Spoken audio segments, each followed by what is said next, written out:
श्रीमद् भगवद गीता शास्त्र के क्षेत्रज्ञ विभाग यो नाम को त्रयोदश अध्याय का विचार चल रहा है। हम लोग षष्ठ अध्याय का षष्ठ श्लोक का विचार कर चुके हैं, सप्तम चल रहा था। देखो, भगवान ने इस शरीर को क्षेत्र कहा। क्षेत्र होने के कारण हेतु भी बतलाया, क्यों क्षेत्र शब्द से कहा जाता है। क्षेत्र त्राणात, क्षेत्र से इसकी रक्षा होती है, अपने आप रक्षा कर लेता है। अथवा क्षयात, इसका नाश होने से शरीर का। अथवा क्षरणात, इसका अपक्षय होने से। अथवा क्षेत्रवत अस्मिन् कर्मफल निष्पत्तेः, कि जैसे खेत में बीज बोने से फल निकलता है, इसी प्रकार पूर्व जन्म में किया गया जो कर्म है, उन कर्मों से जो प्रारब्ध कर्म हुआ है, उनका फल इसी शरीर में प्राप्त होता है। इस क्षेत्र को जो जानता है वो क्षेत्रज्ञ है। इस प्रकार देह से भिन्न आत्मा है, देह आत्मा नहीं है। जो जानता है कि मैं मनुष्य हूँ, अथवा देहो न आत्मा दृश्यत्वात्, ये उपदेशिक ज्ञान है। स्वाभाविक ज्ञान है कि मैं मनुष्य हूँ, अमुक हूँ, समुक हूँ। तो जो इस देह को जानने वाला है वह देह से विलक्षण है। अब रही बात है कि देह से पृथक आत्मा, तो आपके देह से पृथक आत्मा, आपके देह से पृथक आत्मा, जितनी जीवात्मा है सब अलग अलग है या एक है? सब शरीरों में एक आत्मा है या सब शरीरों में भिन्न भिन्न आत्माएं हैं? तब भगवान ने कह दिया, क्षेत्रज्ञम चापि माम विद्धि सर्वक्षेत्रेषु भारत। ब्रह्म एक है और ब्रह्म ही कह रहे कि सब शरीरों में जो क्षेत्रज्ञ है वो मेरा स्वरूप है। मैं ही क्षेत्रज्ञ के रूप में सब शरीरों में व्यवस्थित हूँ, प्रकट हूँ। औपाधिक नानात्व है, बुद्धियाँ अलग अलग है। एक आभासवाद, एक प्रतिबिंबवाद चलता है, एक अवच्छिन्नवाद। जीवात्माओं का क्या स्वरूप है उसको बतलाने के लिए हमारे यहाँ वेदांत में विशेष रूप से ये प्रतिबिंबवाद है, आभासवाद है, अवच्छिन्नवाद है। जैसे कल महात्मा जी बोल रहे थे ना कि एक सूर्य है और जितने प्रतिबिंब सब डुप्लीकेट है, ये आभासवाद ऐसा बोलता है। जैसे आभासवाद बोलता है, दर्पण है, दर्पण के सामने हम गए और अपने मुख को देखने के लिए, तो दर्पण में एक मुख दिखाई पड़ता है। तो यहाँ विचार ये करना है कि ये जो दर्पणस्थ मुख है, ये सत है या असत है, या सत असत से विलक्षण अनिर्वचनीय है। दर्पणस्थ मुख, दर्पण में जो मुख दिखाई पड़ता है वो सत तो है नहीं, क्योंकि तीनों काल में तो रहता नहीं है। इसलिए दर्पण में जो मुख दिखाई पड़ते सत नहीं है। असत इसलिए नहीं है कि दिखाई पड़ रहा है, इसकी चर्चा तो पहले हो चुकी है। सब सत असत की परिभाषाएं सब तीनों काल में कहीं भी क्वचिद्यपि उपाधु प्रतीति अनर्थत्वमिति असत्यम, किसी भी उपाधि में किसी भी स्थान पर जो दिखाई की योग्यता न रखे, जिसमें देखने की योग्यता न हो, जिसका दर्शन ही नहीं हो सकता है। आप ये नहीं कह सकते कि भारत में वंध्यापुत्र नहीं है तो विदेशों में है। बंध्यापुत्र नहीं तो कहीं नहीं है। ससश्रृंग है, खरगोश का सींग है, वो कहीं भी नहीं, इसलिए बिल्कुल असत है। तो ये संभवतः नासत्व विद्यते भावो इस प्रसंग में हमने चर्चा की है। तो अब रही बात है दर्पणस्थ जो मुख है वो सत्य भी नहीं है, तीनों काल में नहीं रहने से असत्य भी नहीं है, दिखाई पड़ता है, तो है क्या फिर?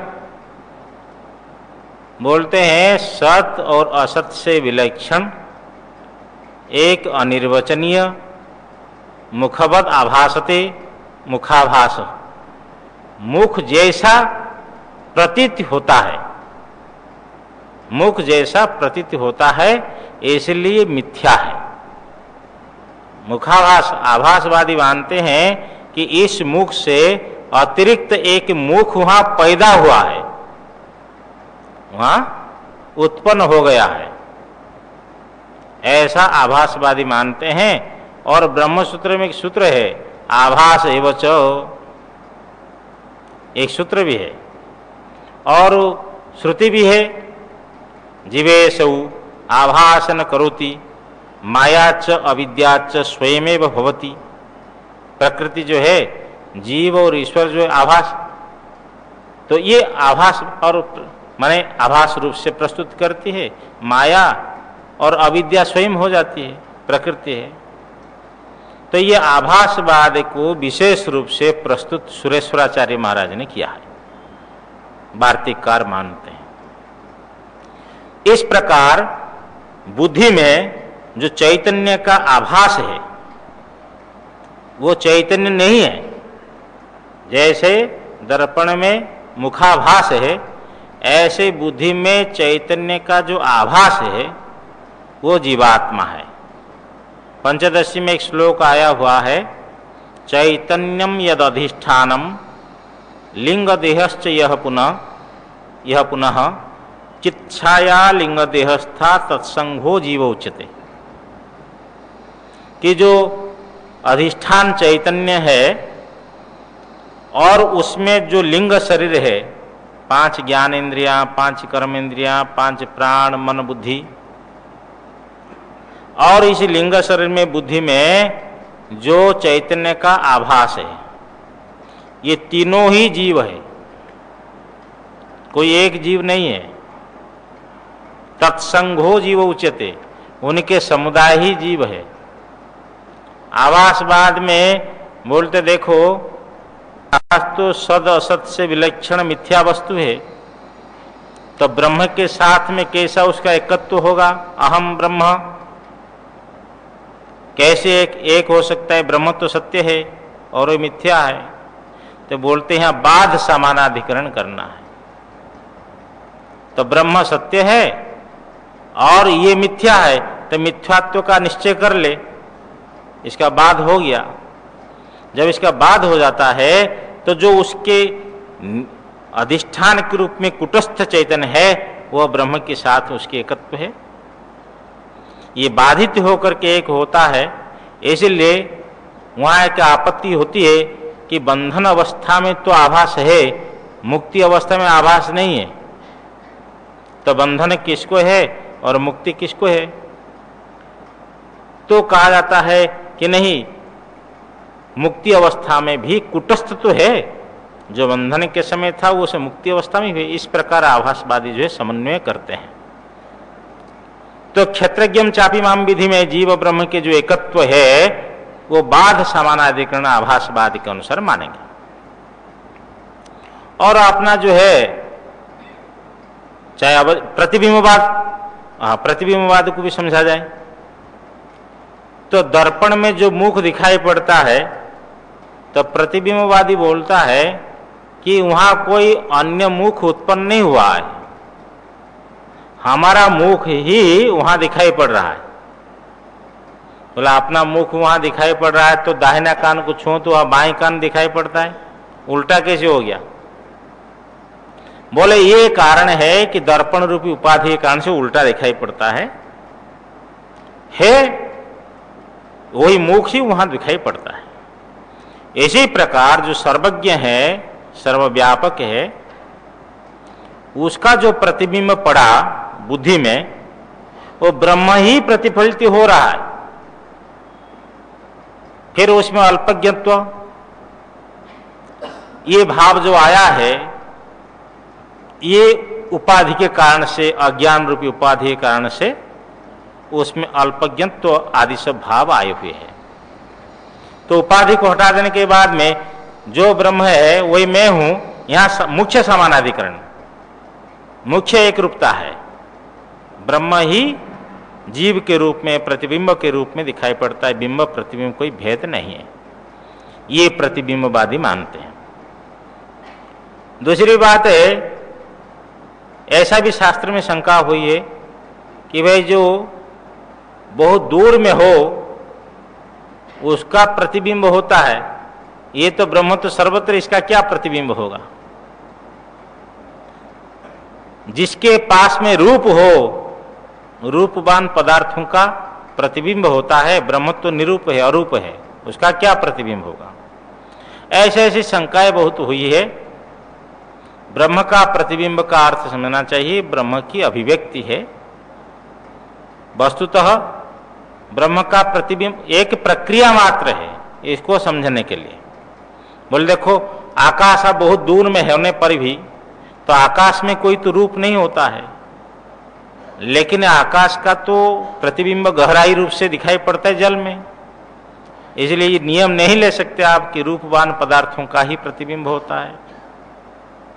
और दूसरी बात है, दूर नजदीक जहां तक बात है, वो तो वस्तु जो सानिध्य में होगा उसका प्रतिबिंब हो जाएगा, स्वच्छ पदार्थ है। तो बुद्धि भी जड़ है, दीवार भी जड़ है, लेकिन बुद्धि में स्वच्छता होने के कारण से वो ब्रह्म को स्वीकार करने के, प्रतिबिंबित करने, जैसे अब सूर्य का प्रकाश सर्वत्र है, परंतु दर्पण में उसका प्रतिबिंब क्यों होता है? दर्पण भी जड़ है, दीवार भी जड़ है, दर्पण में स्वच्छता है। इसी प्रकार चेतन सर्वव्यापक होने पर भी बुद्धि में ही प्रतिबिंबित होता है, ऐसा सिद्धांत पक्ष से मानते हैं। और ये सब प्रक्रिया है एक आत्मा, एक ब्रह्म को समझाने के लिए। और अंतःकरण अविच्छिन्न चैतन्य जो है जीव है, अंतःकरण अवच्छिन्न, अंतःकरण उपहित चैतन्य जीव साक्षी है, इस प्रकार अवच्छिन्नवादी मानते हैं। माया अवच्छिन्न चैतन्य ईश्वर है, माया उपहित चैतन्य ईश्वर साक्षी है, इस प्रकार के वेदांत परिभाषा में उसको मनन किया है। तो अंतःकरण की घेरे में जो आ गया चैतन्य, वो अवच्छिन्न हो गया, सीमित हो गया, वो जीव है। जो अंतःकरण से बाहर है, माया अवच्छिन्न है, तो वो ईश्वर है। इस प्रकार वहां भी मुख्य समानाधिकरण मानते हैं। विशेष रूप से प्रतिबिंब और आभास में ये भेद है कि जिसका आभास हो रहा है ब्रह्म का, वो आभास उससे पृथक मानते हैं आभासवादी। और प्रतिबिंबवादी मानते हैं कि नहीं, बिंब ही प्रतिबिंब के रूप में। और ये प्रतिबिंबवाद के विशेष रूप से पोषक जो है ब्रह्मसूत्र में भी आया, अतएव च उपमा सूर्यकादिवत, ब्रह्मसूत्र में सूत्र है। और श्रुति भी है, अग्निर्यथैको भुवनम प्रविष्टो रूपम रूपम प्रतिरूपो बभूव बभूवः एकस्तथा सर्वभूतांतरात्मा रूपम रूपम प्रतिरूपो वहिश्च, ये भी श्रुति है। सूर्यो यथा सर्वलोकस्य चक्षुर्न लिप्यते चाक्षुषैर्बाह्य दोषैहि एकस्तथा सर्वभूतांतरात्मा न लिप्यते लोक दुखेन बाह्यः, आदि आदि सब प्रमाण है ये महापुरुष लोगों ने। यहाँ पंचपादिक आचार्य, उनका पद्मपादाचार्य इसके विशेष पोषक है, विशेष मानते हैं प्रतिबिंबवाद को, विवरणकार प्रकाशात्म यति। और अवच्छिन्नवाद को विशेष रूप से मंडन मिश्र जी, क्या नाम उनका, वाचस्पति मिश्र जी, वाचस्पति मिश्र जी विशेष रूप से मानते। मंडन मिश्र जी के बहुत अनुकरण करने वाले वाचस्पति मिश्र जी है। और दूसरे के मंडन मिश्र हुए, उनने भी अधिक ग्रंथ लिखा है। अस्तु, ये जीव ब्रह्म की एकत्व ये ज्ञान कांड में बतलाना है। इसलिए भगवान ने कहा कि क्षेत्रज्ञम चापि माम विद्धि सर्व क्षेत्रेषु भारत, सब शरीरों में जो क्षेत्रज्ञ है, जो आत्मा है, वो मेरा स्वरूप है। यहाँ जीव और ब्रह्म की एकत्व का प्रतिपादन भगवान ने किया है। और वस्तु तो है ही एकत्व। देखिए, जो लोग को एकत्व को स्वीकार करते हैं उन लोगों को यदि पुराण पढ़ना होगा कहीं विचलित नहीं होंगे, क्योंकि जहां नानात्व आया तो ये समझ लेते कि औपाधिक नानात्व है, और जो लोग वास्तविक नाना मानते हैं वहां जहां एकत्व का प्रसंग आया वहां विचलित हो जाएंगे, है कैसा। क्योंकि वेदांत का वास्तविक जो अर्थ है इतिहास पुराणों के द्वारा उसका आविष्कार किया गया है, विस्तार से व्यास भगवान ने सब बतलाया है। इसलिए मूल में तो एक है, इस एकत्व का खंडन नहीं हो सकता है। भगवान स्वयं कहते हैं क्षेत्रज्ञम चापिमाम विधि सर्व क्षेत्रेषु भारत। अब क्षेत्रों का स्वरूप हुआ थोड़ा विशेष। आज ये महात्मा ने कहा कि थोड़ा क्षेत्रज्ञ का और एक बार बतलाइए स्वामी जी। अच्छा चलो बतला दिए, और भी कुछ पूछना हो तो अलग से पूछ सकते हैं। तो ये 24 तत्वों का महाभूत आदि से लेकर के और धृति पर्यंत, हाँ, ये इंद्रिय गोचर ये 24 तत्व हो गए। और जो अंतःकरण के धर्म है इच्छा द्वेष आदि सब को क्षेत्र रूप से भगवान प्रस्तुत किया। ज्ञान के साधन अमानित्वादि का व्याख्यान चल रहा है।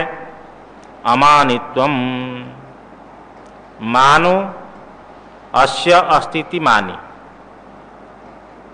जिसके पास में मान हो। मान का अर्थ क्या है याद है? देखो भाई, हम लोग जो है ना रोज पढ़ते थे एक महापुरुष के पास में, और दूसरे दिन परीक्षा होती थी। पहले वो व्याकरण पढ़ाएंगे, फिर कल सुनेंगे, जहाँ से पढ़े वहाँ से पूछेंगे। तो इस प्रकार कभी कभी हम भी तो पूछ सकते हैं कि मान का अर्थ क्या है, भूल गए? देख रहे हो या बोलना है? हाँ, मान का अर्थ क्या है? बोलो वैराग्य स्वरूप जी। हाँ, आत्मश्लाघनम, कि अपने मुख से अपनी प्रशंसा, अपने मुख से अपनी प्रशंसा नहीं करके महाराज लिख करके प्रशंसा कर देंगे तो इसका अर्थ है कि अपनी प्रशंसा करनी। विद्यमान गुण मधुसूदन स्वामी लेते हैं, और अविद्यमान गुणों के द्वारा जो अपने पास गुण है और जो गुण नहीं है इन्हीं के द्वारा अपनी प्रशंसा करना, ये मान है। जिसके पास में मान है वो अमानी है, ये वो मानी है। जिसके पास में मान नहीं है वो हो गया अमानी। अमानित्वम माने हो गया अमान। अमानित्वम, क्योंकि व्याकरण का के नियम है, मत्वर्थ्य प्रत्यय के बाद में भाव आएगा तो प्रकृति को समझते हैं। तो अमानित्वम का अर्थ है अमान, माने मान का अभाव। तो ये मान का अभाव ये ज्ञान का साधन है। इसलिए भगवान उनको कहा गया विष्णु सहस्त्र नाम में अमानी मानदो मान्य। भगवान स्वयं अमानी है और दूसरे को मान देने वाले हैं, और जो दूसरे को मान देते हैं वो फिर माननीय हो जाते हैं। अदम्भित्वम, इस प्रकार अदम्भित्व का अर्थ करेंगे कि दंभी भाव से रहित, दंभी न होना, दंभ भाव से रहित, दंभी न होना। दंभ किसको बोलते हैं? दंभ कहते हैं, भगवान शंकराचार्य दंभित्व कहते हैं स्वधर्म प्रकटी, अपने धर्म को प्रकट करना। नीलकंठ टीकाकार थोड़ा सा और विस्तार से कह देते हैं कि लाभ पूजा ख्यात्यर्थम स्वधर्मस्य प्रकटीकरणम। लाभ पूजा और ख्याति के लिए, देखिए यहाँ कोई नहीं जानते हैं, और एक व्यक्ति आया तो उनने कहा देखो जी मैं हिमालय में 12 वर्ष तक मौन रहा और केवल जल और घास खा करके, ऐसा क्यों कह रहा है? बोले कुछ लाभ हो जाए, यहाँ कुछ मेरी पूजा हो जाए, मेरी ख्याति हो जाए। समझ में आए ना? आप कोई यहाँ बैठने वाले अन्यथा न लीजिए। कई लोग जटा बढ़ा देते हैं और दर्पण में देखते हैं कि जटा ठीक से है कि नहीं, जटाभिस्तापसः व्याकरण में, हाँ, कि जटाओं के द्वारा मैं तपस्वी हूँ, इसको ख्यापन करना है। कोई कोई जनेऊ को जो है ऊपर रख देते हैं बाहर कि मैं ब्राह्मण हूँ, दूसरा समझे। देखो भाई, जब बात आती है तो सबके लिए आती है, उसमें मैं भी हूँ, आप भी है, सब जहाँ दंभ शब्द आता है, जहाँ ये फॉर्मूला है लाभ, पूजा और ख्याति के लिए जो प्रकट किया जाता है, अपने धर्म का प्रकट किया जाता है, उसका नाम है दंभ। और हमारे अंदर में दंभ है या नहीं है, ये स्वयं को ही देखना पड़ेगा। ये दंभ है तो निकालना है, अदम भी बनना है। अपने धर्म को किसी बाह्य आडंबर के लिए, किसी बाह्य प्राप्ति के लिए जो प्रकट किया जाता है, और ये ज्ञान के प्राप्ति के लिए ये दंभ जो है बाधक है। ब्रह्म ज्ञान को प्राप्त करने के लिए मान जो है बाधक है। हम लोगों को बाहर से और अंदर से एक रूप होना पड़ेगा, समझे ना। साधु का लक्षण है, महात्मा का लक्षण है कि मनसी वचसी कर्मणि एक रूप, मनसी एकम, वचसी एकम, कर्मणि एकम महात्मनाम, अथवा मनसा वचसा कर्मणा कर दीजिए। और मनसी अन्यम, वचसी अन्यम और कर्मणि अन्यम, ये दुरात्मनाम, ये दुरात्माओं का लक्षण है। तो जब तक अंदर बाहर एक रूप नहीं हुआ तब तक समझ लेना चाहिए कि आत्मज्ञान में बाधा है, मुक्ति नहीं मिलेगी। क्यों मुक्ति कैसे होगी? ज्ञान नहीं होगा तो मुक्ति कैसे होगी? दो टूक बात है, साफ सुथरी बात है। भगवान ने थर्मोमीटर दे रहे हैं, हाँ, भगवान ने एक यंत्र दे रहे हैं कि ये ज्ञान का साधन है, इसको अपने जीवन में लाओ। और कोई कंपन कर रहा हो रहा है, उसके अंदर कांप रहा है, और थर्मोमीटर लगाया तो बुखार भी डिग्री आ रहे, बोलते नहीं नहीं मेरे में बुखार नहीं है, कांप रहे और कह रहे बुखार नहीं है, तो हो सकता है क्या? बुखार के कारण से वो थर्मोमीटर बतला देता है कि इसमें बुखार है। दूध में पानी मिला करके डेयरी में ले जाओ, लेकिन वहां तो मशीन ये डाल देगा, पता लग जाएगा कि इतनी पानी, इतनी % पानी इसमें है। तो यहाँ हम दूसरे को ठग सकते हैं, अथवा दूसरे को, हाँ, दूसरे के आंखों में धूल दे सकते हैं, अथवा अपनी मान प्रतिष्ठा के लिए हम हेरा फेरी कर सकते हैं। लेकिन सर्वतोमुख, जो विश्वतोमुख परमात्मा चारों ओर से देखने वाले हैं, उनके सामने ये कोई भी कुछ भी तत्व छिपाया नहीं जा सकता है। इसलिए साधक को ये रखना है कि अमानी होना है और अदम भी होना है, अदम भी होना है। मान और दंभ को निकालना चाहिए। अहिंसा, हिंसा का अभाव, प्राणी को पीड़ा नहीं देना, प्राणी नाम, हाँ, अपीड़नम, प्राणियों की जो है पीड़ा नहीं। शांति, शांति का अर्थ है क्षमा। पर अपराध प्राप्त होने पर किसी प्रकार विकार उत्पन्न न हो अंदर में, इसका नाम क्षमा है। बहुत बड़ी परिभाषा भगवान शंकराचार्य की जो क्षमा का परिभाषा है, ये तो ऐसा दिखाई भी पड़ा एकनाथ जी महाराज के जीवन में। 100 बार कुला कर दिया तो भी विकार नहीं हुआ, दिखाई पड़ा है। तुकाराम जी की इसके पत्नी कितने दंड दिया है, लेकिन सुनाया था ना कि गन्ना में पीट दिया, एक गन्ना को पीट दिया, ऐसे 2 टुकड़े हो गए, तो भी क्षमा है। तो चलो, तो 2 टुकड़ा करना था, 2 बच्चे हैं, हाँ। लेकिन तुकाराम जी की पत्नी जो है पति की सेवा खूब करती थी। तो 3 पहाड़ थे बोलते, वो जहां तपस्या कर रहे थे, और तुकाराम जी कहकर जाते थे कि वहां हम भजन करेंगे, लेकिन कहाँ किस पहाड़ में बैठेंगे, नहीं, जहां इच्छा होती तो वहां बैठ जाते थे। उसकी पत्नी भोजन लेकर जाती थी, जल लेकर जाती थी, और वो संत की इच्छा इस वहां बैठ गए। तो वहां उनको नहीं मिली तो फिर दूसरे में, तीसरे में, जहां उनको मिले ढूंढना, तीनों में तो होंगे कहीं। तो बहुत बिगड़ती थी कि आप कहाँ बैठो, किस पहाड़ में बैठोगे, बोल के जाओ, हम वहीं जाएंगे। एक दिन क्या हुआ कि चलते चलते महात्माओं से मैं सुना कि तुकाराम जी की पत्नी के पैर में बहुत जबरदस्त कांटा चुभ गया, और ऐसा गिर गई तो जल भी बह गया, अब भोजन के डिब्बा भी इधर उधर हो गया होगा। तो एक बालक, भगवान कृष्ण ही बालक के रूप में आकर के उनके पैर से कांटा निकाले। जब जाकर ये सुनाते हैं, बोले देखो तुम तो बड़े भाग्यवती हो, तुम्हें भगवान कृष्ण ही साक्षात्कार तुम्हारा दर्शन हुआ, लेकिन जल कहाँ है? जल तो नहीं है। बोले चलो यहीं जल मिलेगा। तुकाराम जी ऐसा कह दिए, वहीं जल प्रारंभ हो गया। ये संतों का देखो कितने प्रभाव है। तो ये जो क्षमा, एकनाथ संत और तुकाराम के संत के जीवन में क्षमा का, और भी संत है, ये देखो कितनी क्षमा है। दधी जी के इंद्र ने उनका अपमान किया तो भी आकर हाथ जोड़ता है कि आपकी हड्डी चाहिए। हाँ, गला काट दिया दध्यंग अथर्वण ऋषि का। ये महापुरुषों के अंदर क्षमा होते, जो परिभाषा है वो यथार्थ है। आर्जवम, आर्जवम का अर्थ सरलता, आर्जवम ऋजुभावो, अवक्रत्वम। हाँ, कोई कोई टेढ़े होते हैं, उनका जीवन वो टेढ़ा होता है। उसका परिचय भी कोई लोग देते कि ये आदमी जो है बहुत सीधा है, जैसी जलेबी सीधा है ना। कोई कोई टेढ़े होते, उनका व्यवहार हमेशा टेढ़ा ही रहता है। तो भगवान कहते हैं आर्जवम सरल, आप एरोप्लेन में भी बैठ सकते हैं और समय आने पर दरी भी आप उठा सकते हैं।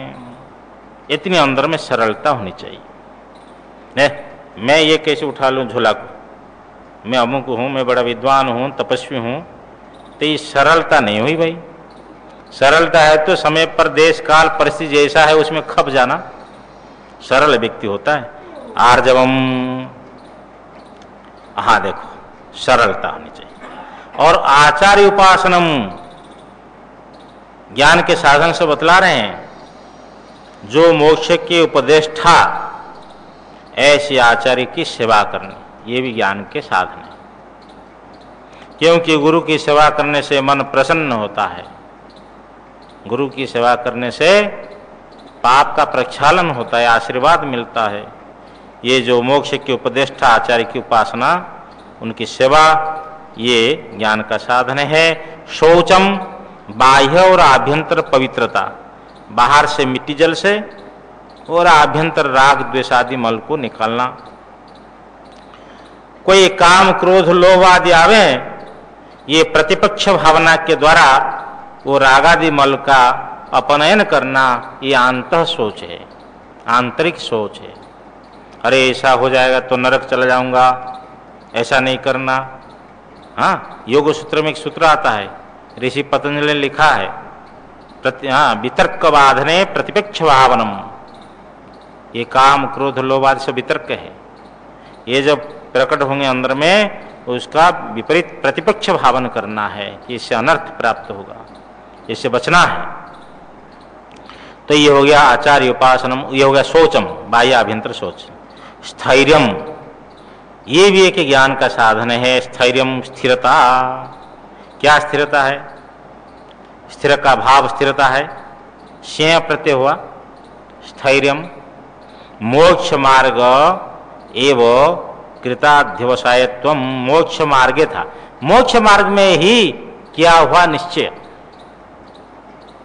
कि मेरे को मोक्ष ही चाहिए, संसार के जन्म मृत्यु चक्र से छुटकारा चाहिए। तो इस प्रकार निश्चय करना। जो व्यक्ति मोक्ष प्राप्त करने के लिए निश्चय करता है, फिर वो रास्ता में माया के प्रभावित, माया के जो पदार्थ है उसके द्वारा प्रभावित, कहीं अटकता नहीं है, कहीं भटकता नहीं है, क्योंकि उसका लक्ष्य स्थिर है। मोक्ष मार्ग में किया गया निश्चय, ये स्थैर्यम। और आत्म विनिग्रह, आत्मा के अपकारक होने से ये कार्यकरण संघात को आत्मा शब्द से कहा गया है। ये शरीर इंद्रियों के समुदाय, इसको विनिग्रह करना है, स्वभाव से चारों सब ओर से फैला हुआ है, इसको सन्मार्ग में लगाना है। सन्मार्गे एवं निरोध, सन्मार्ग एवं निरोध, ये था यह आदेश हुआ। तो सन्मार्ग में ही इसको निरोध करना है। तो ये आत्म विनिग्रह कार्यकरण संघात को सन्मार्ग में लगाना, तो ये भी ज्ञान का साधन है। अमानित्व मदम्भित्व महिंसा क्षांतिरार्जवम आचार्योपासनम शौचम स्थैर्यमात्म विनिग्रह इंद्रियार्थेषु वैराग्यम अहंकार एव च जन्म मृत्यु जरा व्याधि दुख दोषानुदर्शनम। इंद्रियार्थेषु वैराग्यम, इंद्रियों के विषयों में वैराग्य, क्योंकि राग होगा तो प्रवृत्ति होगी, वैराग्य होगा तो निवृत्ति होगी। ये इंद्रियों के विषयों में वैराग्य भी दृष्ट अदृष्ट जो भोग है उसमें विराग भाव। अनहंकार एव च, और अहंकार न होना ही, ये भी ज्ञान का साधन है। अहंकार किसको बोलते? मधुसूदन स्वामी लिखते हैं आत्मश्लाघन अभाव अपि। मानो कोई व्यक्ति मानी नहीं है लेकिन अहंकारी है। ये कोई जरूरी नहीं कि सबके अंदर में मानी भी हो, वो दम्भी भी हो, और वो व्यक्ति टेढ़ा भी हो, वो व्यक्ति क्षमाशील न हो, क्रोधी हो। ऐसा कोई जरूरी नहीं कि सबके पास में सब अवगुण हो जाए। लेकिन किसके पास में कुछ है, तो हमारे पास में क्या है वो हम जानते हैं। कौन व्यक्ति जो बुद्धिमान होगा जो अपनी 200 गुण को नहीं जानता होगा? तो जानता है तो भगवान जो कह रहे उसके अनुसार अपना को चलना है। इसलिए मधुसूदन स्वामी बोलते आत्मश्लाघन अभाव्यपि, कोई व्यक्ति अपने मुख से अथवा अपने द्वारा वो प्रशंसा नहीं करता है तो भी मनसी प्रादुर्भूतो अहम सर्वोत्कृष्ट इति गर्वः, यह अहंकार है। मन में एक प्रादुर्भूत है, प्रकट है क्या? मैं सब में से श्रेष्ठ हूं। हमारे जितने यहाँ गुरु भाई है सब में से मैं श्रेष्ठ हूं। हमारे यहाँ जितने लेक्चरर है वो सब स्टाफ, उनमें मैं श्रेष्ठ हूं। इस प्रकार जो श्रेष्ठ, हाँ जितने यहाँ विद्वान है सब में मैं श्रेष्ठ हूँ, जितने तपस्वी हैं उन सब में मैं श्रेष्ठ हूँ। ऐसी जो मन में एक प्रादुर्भूत गर्व विशेष है उसका नाम अहंकार है। आप लोगों को सुनाया था या नहीं सुनाया था? विंध्याचल को अहंकार हो गया। हाँ, महाभारत में आया है कि विंध्याचल को अहंकार हो गया कि ये सूर्यदेव जो है सुमेरु की परिक्रमा कर रहा है तो मेरी भी तो परिक्रमा करे। ऐसी बढ़ने लगा, ऐसी बढ़ने लगा, सूर्य के रास्ता रोक दिए। कहा देखो मेरी परिक्रमा करनी चाहिए। सूर्यदेव ने कहा होगा विधि का विधान, मैं सुमेरु की परिक्रमा नहीं करता हूं, मैं तो मेरे रास्ता में चलता हूं और सुमेरु आ जाता है, स्वतः परिक्रमा हो जाती है, परिक्रमा उनका मैं नहीं करता हूं। हाँ, और आप कैसी कह रहे हैं आपकी परिक्रमा करने के लिए? ये तो नहीं हो सकता ना, नहीं होगा तो रास्ता नहीं दूंगा। और सूर्य को रास्ता न मिले, गति रुक जाए तो हाहाकार मच गया। फिर विचार हुआ होगा देवताओं में, तो उनके गुरु अगस्त्य को भेजे कि जाइए आप समाधान करिए। गुरु अगस्त्य गए तो उन्हें साष्टांग प्रणाम किया गुरु को देख करके। जो साष्टांग प्रणाम किया, सूर्य को रास्ता मिल गया। सूर्य तो आगे चले गए और अगस्त्य ने कहा कि देखो मैं जब तक नहीं आता हूं मेरा आदेश है ऐसा ही साष्टांग प्रणिपात होकर पड़े रहो। बोलते अगस्त्य जी तब से चले गए दक्षिण भारत में, अब तक नहीं आए हुए, और आप जाएंगे विंध्याचल को देखेंगे यूं दंडायमान है, अभी भी विंध्याचल दंडायमान है। कि ये अहंकारी को दंड मिलता है जो जगत चक्र में प्रकृति के जो नियम है उसका विरुद्ध, हाँ उसका उल्लंघन करता है, उसका विरोधाचरण करता है, तो इस प्रकार दंड मिलता है। तो साधक को अनहंकार एवं अनहंकार माने अनहंकारी होना चाहिए। तो ये इंद्रियार्थ में वैराग्य और अनहंकार ये ज्ञान का साधन है। और जन्म मृत्यु जरा व्याधि दुख दोषानुदर्शनम, जन्म में दोष का दर्शन करना है। कैसे देखो माता के गर्भ में उल्टा होकर पड़ा रहता है, फिर योनि के द्वारा कैसा पीड़ित होकर के कष्टपूर्वक बाहर आता है, इस प्रकार दर्शन करना, चिंतन करना। मृत्यु में दोष का अनुदर्शन करना। हाँ, निकृंत नैव उपनिषद में आता है, जैसे कोई काटता हो जब प्राण निकलता है, मालूम हो रहा है कि संधियों से कोई मानो काटता है, इतनी वेदना, इतना कष्ट होता है मृत्यु के समय में। तो मृत्यु में दोष का अनुदर्शन करना, जरा बुढ़ापा में दोष का अनुदर्शन करना कि देखो भाई बुढ़ापा में तिरस्कार होता है, प्रज्ञा जो है मंद पड़ जाती है, दुर्बलता आ जाती है। बूढ़े लोग बोलते हैं बच्चों को आओ पास में बैठो, बच्चे बोलते समय नहीं है। बूढ़ों के पास बैठने के लिए किसके पास समय है? टाइम पास नहीं हो रहा। अभी तो टीवी के साधन हो गया इनको टाइम पास करने के लिए, नहीं तो चौपाल होता है वहां बूढ़े लोग बैठकर ताश पास खेलते। तो देखो बूढ़ा में तिरस्कार आ जाता है, ज्यादा बोलता है ना तो फिर लड़का भी उत्तर दे देता है चुपचाप बैठो। हाँ, एक घर में एक बूढ़ा था, अपने घर में कोई आता था पूछता ये कौन है, जाते से हम पूछते कौन है, तो उसका लड़का बोलता है चुपचाप बैठो। क्यों आप ऐसे बोलते हो? तो बूढ़ा ने कहा भाई तेरे को बचपन में गोद में बिठाया और तुमने पूछा था ये कौन है, मैंने कहा ये कौआ है, फिर तुमने पूछा था ये कौन है, अनेक बार पूछा था मैंने, तुम्हें डांटा नहीं था, अब 2-3 बार में तुम। ये प्रकृति का नियम है, समझ में आया ना। ये बुढ़ापा में भी दोष है, इसका अनुदर्शन करना। व्याधि, और व्याधि में तो दोष है, हाँ कितने कष्ट है। और दुख है, आध्यात्मिक, आधिभौतिक और आधिदैविक, इन सबों से होने वाले जो दुख है उन दुखों में दोष का अनुदर्शन करना। ये जन्म मृत्यु जरा व्याधि और दुखों में दोष का अनुदर्शन करना, दोष का चिंतन करना, ये ज्ञान का साधन है। तो आध्यात्मिक दुख है शरीर में जो व्याधि से होने वाले दुख, और आधिभौतिक दुख है जो प्राणियों से दुख प्राप्त होता है, मक्खी मच्छर कीट पतंग, गाय बैल भैंस आदि जो भी प्राणी मात्र, पुत्र अन्य जो प्राणी है। और देवताओं से जो दुख मिलता है आधिदैविक दुख है, भूकंप है, अतिवृष्टि है, अनावृष्टि है आदि आदि, उनसे होने वाला जो दुख। एक प्रकार ये व्याख्यान हो गया कि जन्म मृत्यु जरा व्याधि दुखों में दोष का अनुदर्शन करना ये ज्ञान का साधन है। दूसरा व्याख्यान भगवान शंकराचार्य बोलते हैं, अथवा जन्म मृत्यु जरा व्याधियों में दुख रूपी दोष का अनुदर्शन करना। जन्म दुखम, मृत्यु दुखम, जरा दुखम, व्याधि दुखम, ये दुखों को अलग करना। दुख रूपी दोष कि जन्म मृत्यु जरा व्याधियों में दुख रूपी दोष का अनुदर्शन करना ये ज्ञान का साधन है।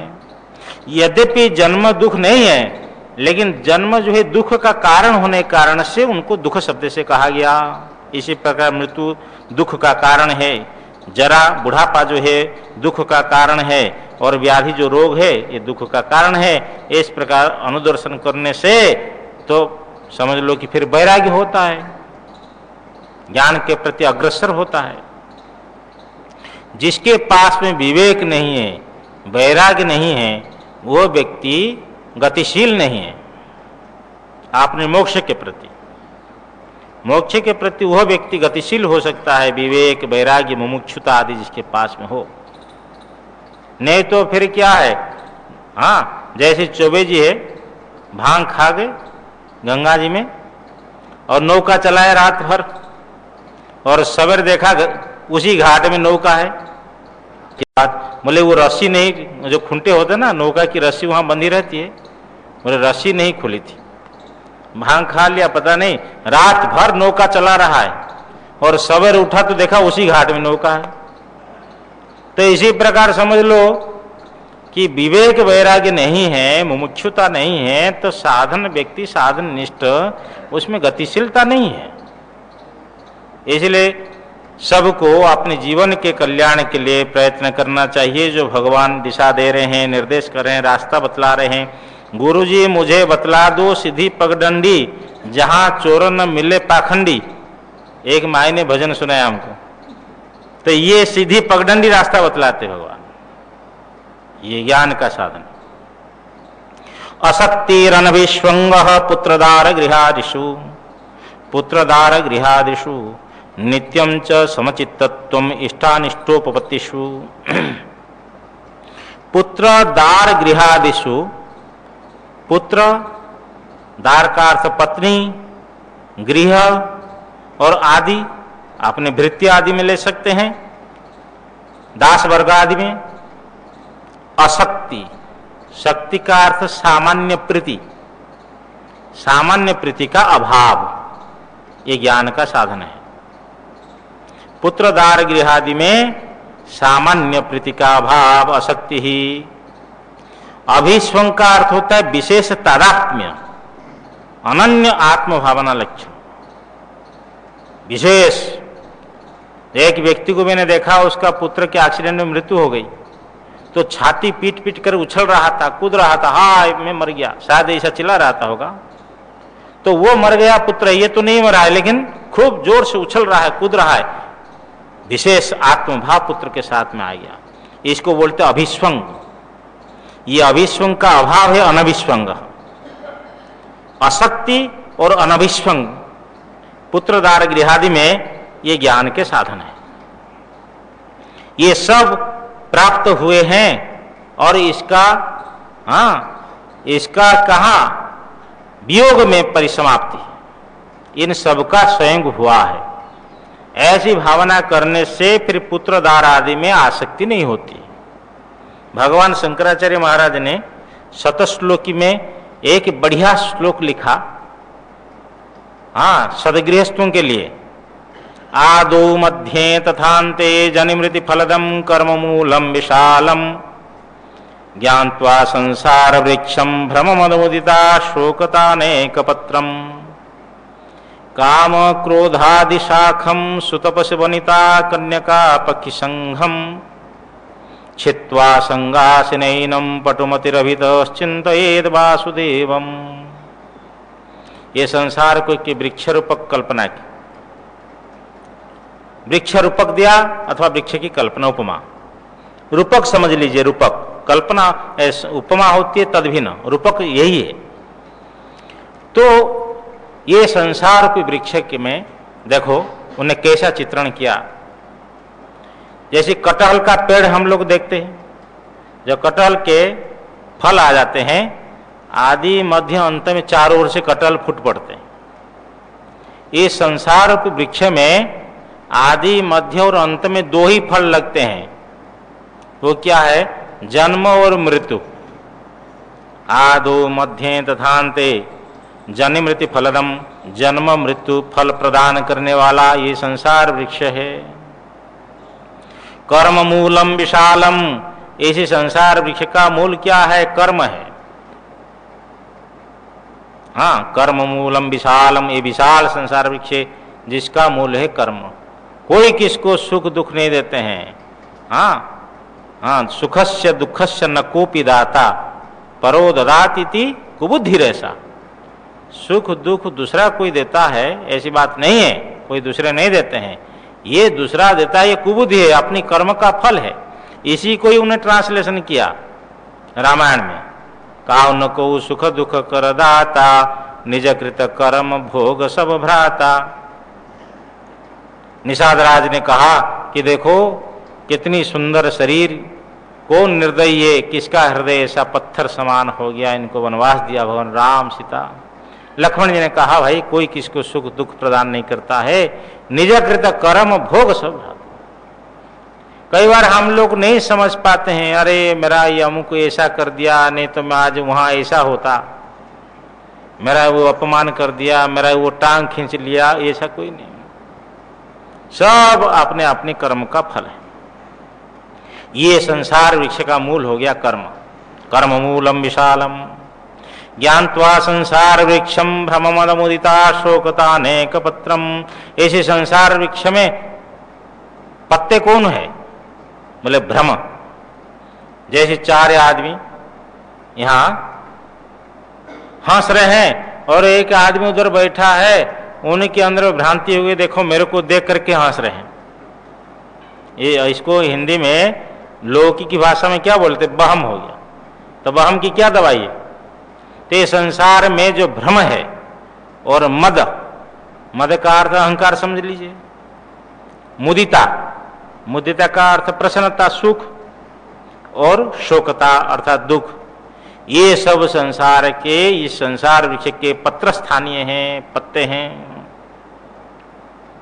काम क्रोधादि शाखम, और समझ गए होंगे आप, ये संसार की वृक्ष की शाखाएं क्या क्या बड़ी बड़ी शाखाएं, काम क्रोध आदि, लोभ, काम क्रोध लोभ आदि। यहाँ त्रिविधम नरक छेदम द्वारम नाशनम आत्मा, भगवान ने स्वयं यहाँ कहा है। तो देखो ये बड़ी बड़ी शाखाएं, काम क्रोध आदि लोभ।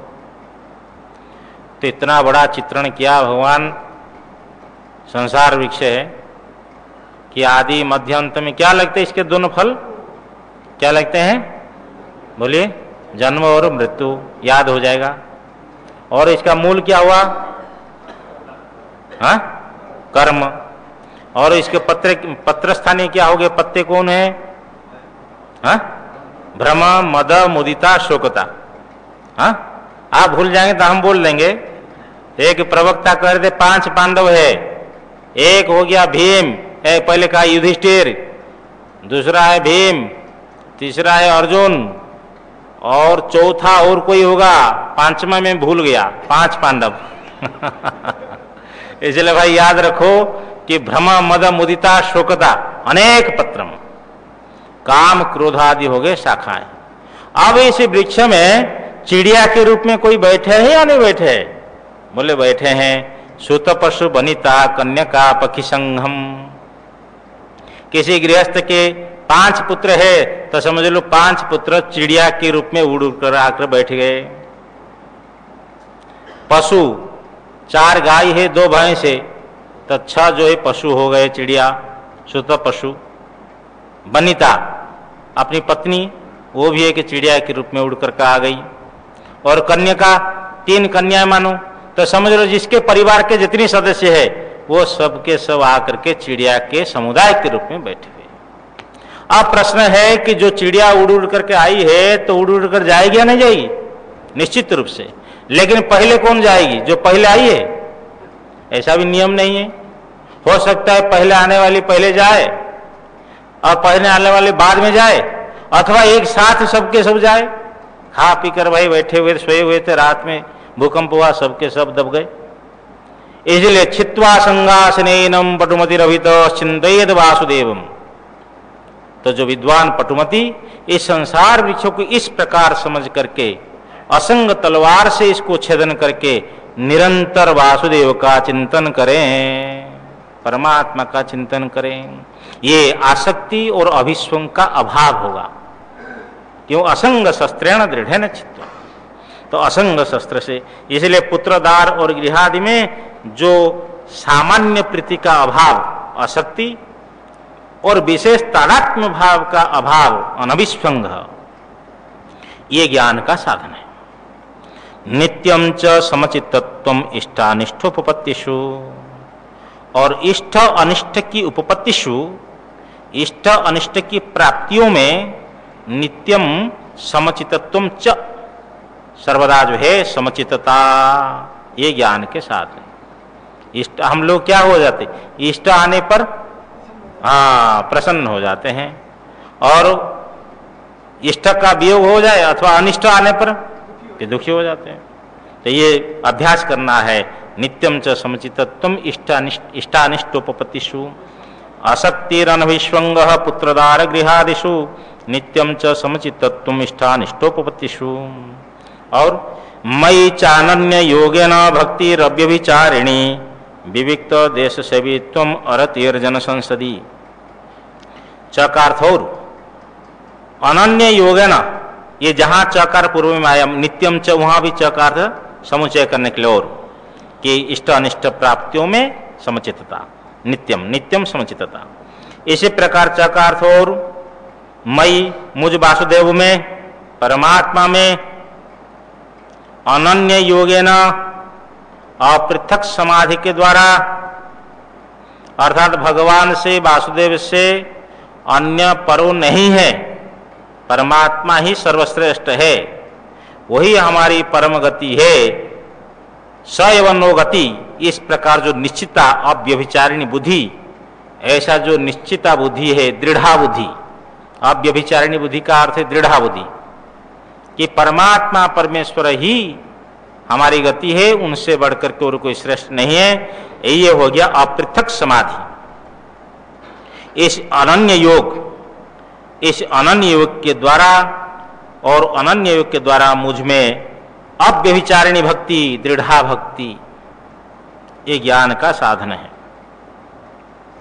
विविक्त देश से वित्वम, विविक्त का अर्थ होता है एकांत, और शुद्ध भी स्वभाव से अथवा संस्कार से।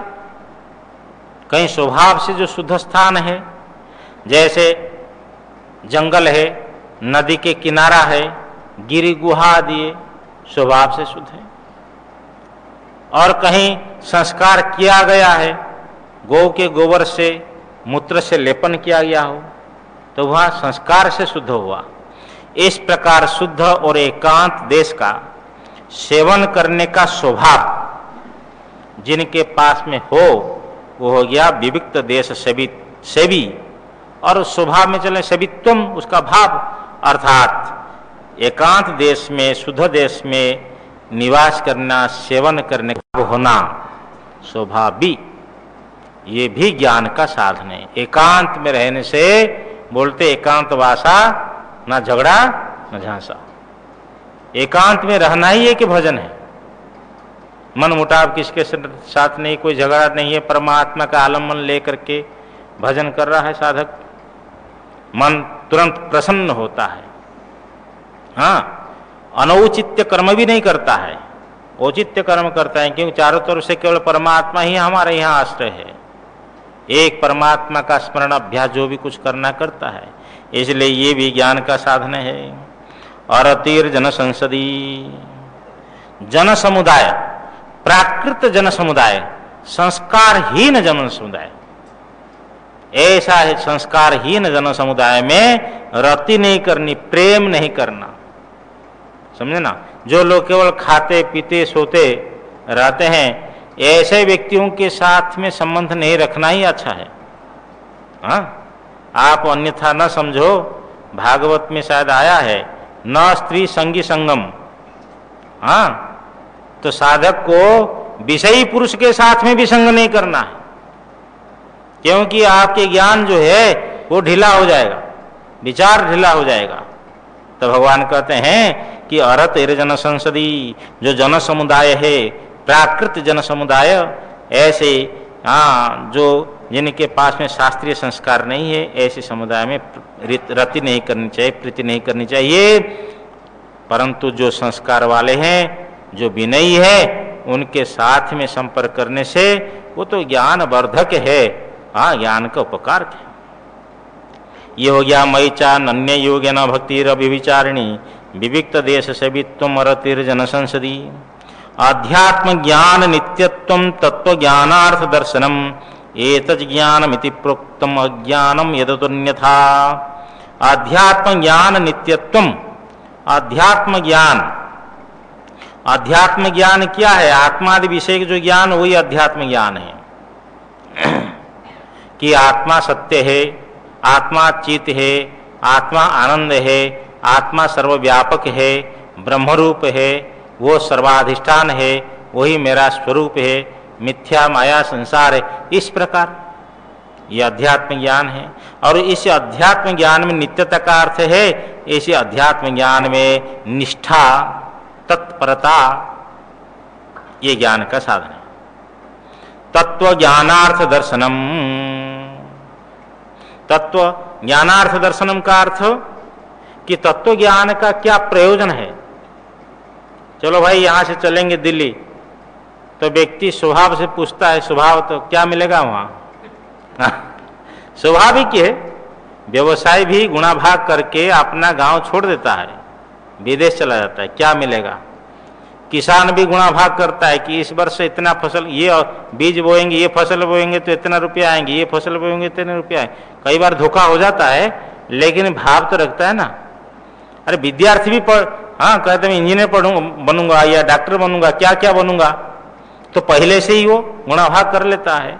इसी प्रकार जो मुमुक्षु है, संसार से मुक्त होने की इच्छुक के साधक है, उनको तत्व ज्ञानार्थ दर्शन, तत्व ज्ञान का क्या प्रयोजन है कि अविद्या की निवृत्ति, परमानंद की प्राप्ति, सदा के लिए दुखों का अवसान।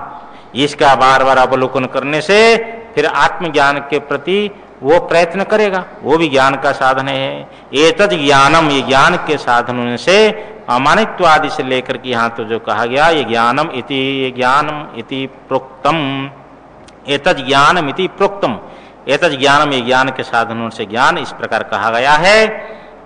अज्ञानम यदतोन्यथा, अतो यद अन्यथा, ये अमानित्व आदि से जो अन्य प्रकार है, भिन्न है, वो अज्ञानम।